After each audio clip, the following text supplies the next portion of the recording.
There has been a massive escalation in the recent past when it comes to West Asia. Israel has not just targeted Hamas, but also Hezbollah in Lebanon. But what's the reason for this targeted killing and assassination of Hezbollah leadership? What was the focus over here? India Today Global has been interviewing various people, and many of them, including security experts like Rohan Gunaratne, had said that the plan to eliminate Hezbollah has been a very old plan for Israel, that it was way before October 7th, that there was a planned precision strike that Israel was planning on Hezbollah and the Hezbollah leadership. The question over here is, why does Hezbollah hate Israel? The crisis in West Asia has reached Lebanon's border. What first started as a war between Israel and Hamas, it now seems that a new front has opened up in West Asia. A war between Israel and Lebanon's Hezbollah. But who are these militant groups and why Israel wants to fight them as well? Hello and welcome, I'm Geeta Mohan and you're watching Statecraft.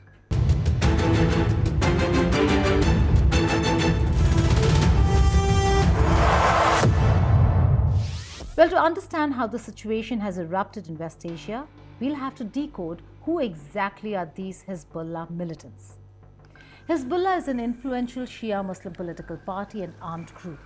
It has a significant presence in both the Lebanese parliament and government and controls the most powerful armed force in the country. The group is designated as a terrorist organization by Western states, Israel, and Gulf Arab states. Hezbollah, a Shia extremist organization, has been opposed by the Arab Sunni world, and therefore you're seeing Saudi Arabia, the UAE, Qatar, countries that are important and powerful in the Arab world side with the West, side with Israel when it comes to Hezbollah in Lebanon.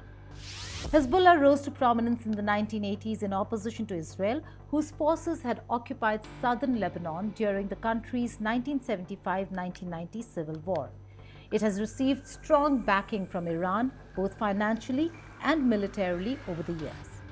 It also has a strong ally in Syria's Bashar al-Assad. Israel is Hezbollah's main enemy. Even after Israel officially withdrew from southern Lebanon in 2000, it continued to clash with Hezbollah, especially in the disputed Sheba Farms border zone. Hezbollah's armed wing has carried out deadly attacks on Israeli and US forces in Lebanon. When Israeli troops withdrew from Lebanon in 2000, Hezbollah took credit for pushing them out and continues to oppose Israel's presence in disputed border areas. In 2006, a full-blown war broke out between Hezbollah and Israel, triggered by a deadly cross-border raid by Hezbollah. Israeli troops invaded southern Lebanon to try to eliminate the threat that comes from Hezbollah. About 1,000 civilians were killed during the conflict, but Hezbollah claimed victory and has since increased its numbers and fighters, which have upgraded weapons at the border areas. Hezbollah does have thousands of fighters and a huge missile arsenal in southern Lebanon. And this is where Israel is targeting the group as tensions escalate in West Asia. According to reports, Hezbollah is one of the most heavily armed non-state military force in the world. The group gets its funding and equipment through Iran. The militant group claims that it has some 100,000 fighters, although independent estimates put the number between 20,000 and 50,000. If we go further into numbers, according to the Center for Strategic and International Studies think tank, Hezbollah has an estimated 120,000 to 200,000 rockets and missiles. Most of its arsenal is made up of small, unguided surface-to-surface artillery rockets, but it is also thought to have anti-aircraft and anti-ship missiles as well as guided missiles capable of striking deep inside Israel. It has much more sophisticated weapons at its disposal than Hamas does in Gaza. Also, the proximity of Lebanon to Israel is the reason why Iran really needs Hezbollah to fight this proxy war. But who is leading Hezbollah? For over 3 decades now, it is Hassan Nasrallah. He has led Hezbollah since 1992. He's played a key role in turning it into a political as well as a military force. Nasrallah also has close links with Iran and is said to be very close to Supreme Leader Ayatollah Ali Khamenei. The Hezbollah leader has not appeared in public for years, reportedly for fear of being assassinated by Israel. However, he still remains admired by Hezbollah and delivers televised speeches every week. Lebanon in itself is deeply divided over Hezbollah.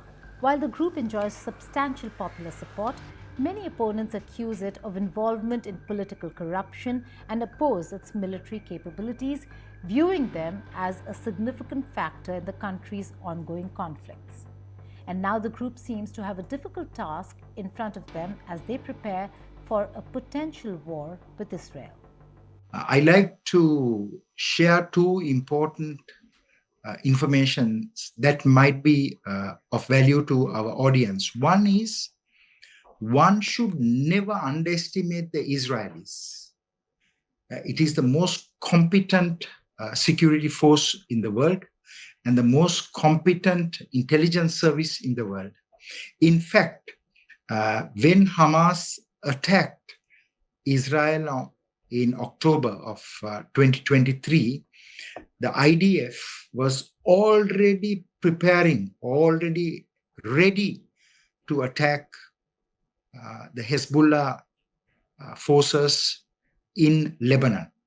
So one should not think that Israel is not going to engage in battle with the Lebanese Hezbollah. In fact, they could very well even do an invasion. Israel is very capable, very competent of fighting a two-frontal war, although it may not do that at this point.